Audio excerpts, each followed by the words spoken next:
आप मंत्र जाप करते हैं, मंत्र जाप तो समझो बीज है आपका, और ये दान धर्म पांचों यज्ञ जो करनी होती है, ये उसमें भक्ति रूपी बीज को पौधा पेड़ बनाने के लिए सिंचाई का काम करते हैं। तो ये सिंचाई भी कंपलसरी है, यानी दान पांचों यज्ञ भी चाहिए।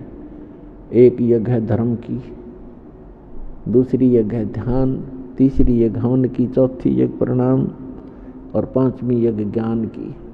तो ज्ञान यज्ञ ये सत्संग है। धर्म यज्ञ आप पैसा देते हो, दान यहाँ भंडारे होते हैं, लाखों लोग बच्चे भूखे बूढ़े दूर से आते हैं, बुजुर्ग, क्योंकि यहाँ कोई खाना खाने नहीं आता, व्यक्ति भगवान के लिए आता है। और भगवान के लिए जो आता है वो भक्त होता है, और भक्त को जो खाना खिला सुविधा दी जाती है, जैसे यहाँ सारी सुविधाएं हैं, कोई मैट की, कोई पंखे की, पानी की, बाथरूम की, नहाने की, धोने की, खाने की, सारी सुविधाएं हैं। तो भक्त के लिए जो सेवा लगती है, तो यहाँ जितने भी आते हैं सत भक्त सत साधक आते हैं, दुखी व्यक्ति आते हैं, तो यहाँ भंडारा चल रहा होता है, आते आत्मा तृप्त होती है। तो ऐसा आपका किया हुआ दान बहुत घना लाभ देता है आपको। तो इसलिए कहते हैं एक यज्ञ है धर्म की, दूसरी यज्ञ है ध्यान, और तीसरी यज्ञ हवन की। एक यज्ञ है धर्म की, धर्म यहाँ आते भोजन भंडारे सारी सुविधाएं प्राप्त हैं, पानी है।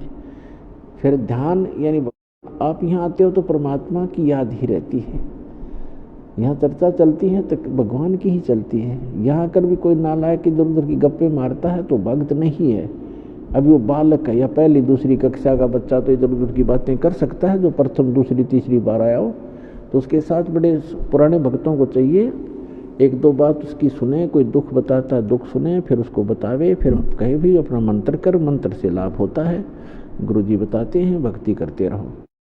तो यहाँ आओगे तो मालिक का ही ध्यान रहेगा। ये ध्यान यज्ञ है, हठ योग नहीं है। और तीसरी यज्ञ हवन की, यहाँ पर जोत जलाई जाती है भगवान के लिए, वो हवन यज्ञ कहलाता है, वो हवन यज्ञ है। और चौथी यज्ञ प्रणाम, यहाँ सब प्रणाम करते हैं भगवान को, अहंकार टूटता है आपका, और आपको बहुत घना पुण्य मिलता है प्रणाम यज्ञ से। और पांचवी यज्ञ जो ज्ञान की है, ये अध्यात्म मार्ग का ज्ञान यहाँ पर दिया जाता है, सत्संग सुनाया जाता है।